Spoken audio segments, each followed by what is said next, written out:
Third and third his last three results. What's in store for Bez here today? Pablo Nieto is with Simon. Thank you. Talk soon. Thank you. Yeah, thanks to Pablo Nieto. Bezzecchi, somewhat of a surprise. He had quite a positive one-day test session behind Navarro, just next to Aaron Canet on that fourth row. Let's hear from Luca Boscascore now. He's with down the pool and the possible start in first row. Number 44. 21-year-old then. Agura, Lowe's and Chantra go from row 3. Liquimoli Intact GP teammates Marcel Schrotter and Tony Arbolino go to this morning.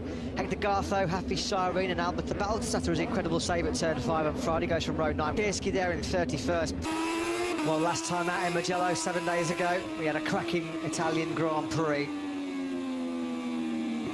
Remy Gardner and Ralph 50-21. What can the likes of Marco Bezzecchi and Sam Lowe's do coming from 8th and 10th? The Grand Prix of Catalonia underway. Good start from Gardner. He immediately crosses over the front of his teammate Ralph Fernandez, who did not get the best of starts. Water through safely through the first two corners. Now the long sweeping right-hander to be tackled at turn 3. Polman Gardner leads. One of the Italians. Ben Snyder into turn 5. Yeah, nicely done. Aaron Canet a bit further back there in 5th place. Coming under pressure from Bezzecchi. No way through from the Italian who's had a strong first lap. At the front to a victory.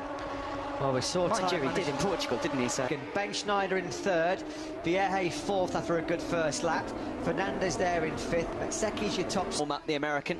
Yeah, it just shows how much time you can lose on those first couple of laps. Roberts lost him points in the championship and may have just interrupted his momentum and his confidence a little. Yeah, at the back of his mind, Steve, you know, of course he... Tamina, Mandalika SAC team rider, who was World Supersport bound until the late deal with the SAG team came a wingman, but the way he's been riding this year, he could also easily win this world champion.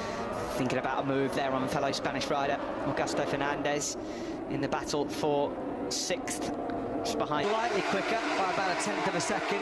Canet's going to have another look up the inside of Augusto Fernandez in the braking zone for the first corner, and he's going to find a way through on his compatriot as well.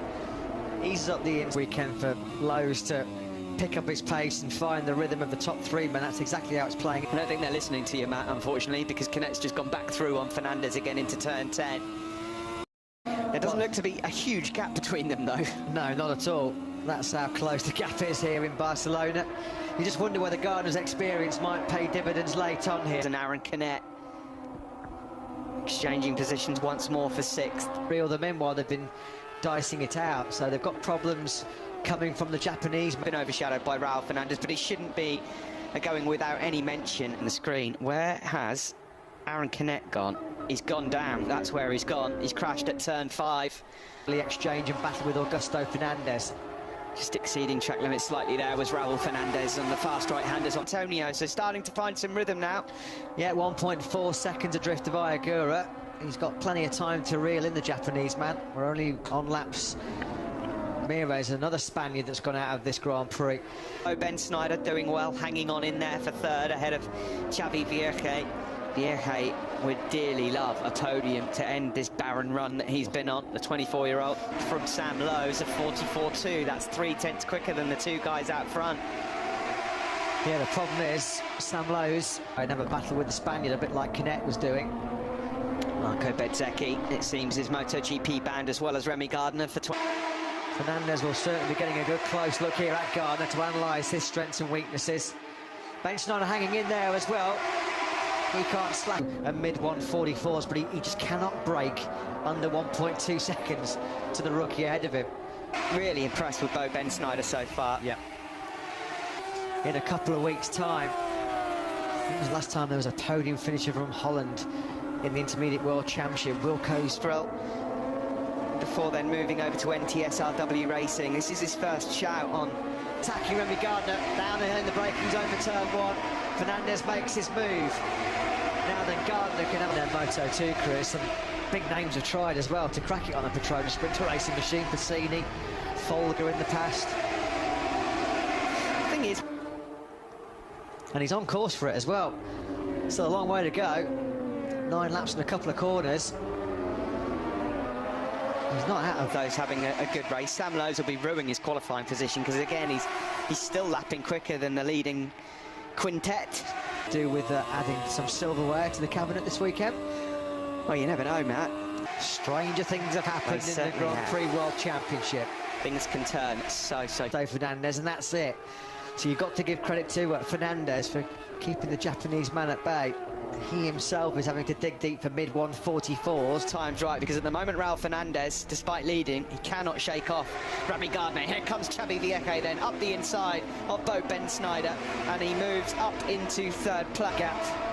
The Dutchman behind him, who will not want to lose the podium. He certainly won't want to lose the top four, because Bezzecchi still right there. Half a second the gap already on this lap. Right at the start of it, Vieque got through, and with clear track ahead of him, he's already been able to gap away from the 64 bike of Ben Snyder. He's forward and chased down Xavi Vieque. Well, he had to make the moves because he saw how quickly Vieque was able to streak away from Ben Snyder. So he couldn't afford Vieque with that clear track to get in. It's much easier to try and win a race when you're only battling one other rider. Through turn 10, nothing really to split between Fernandez, fourth respectively. Not a great weekend here for Cameron Beaubier either, after a brilliant ride. 7 days. Is it just a matter of time before he challenges Raul Fernandez? That last lap, they both did 1:44.4s. Gardner here is turning the wick up. Can he hold on though?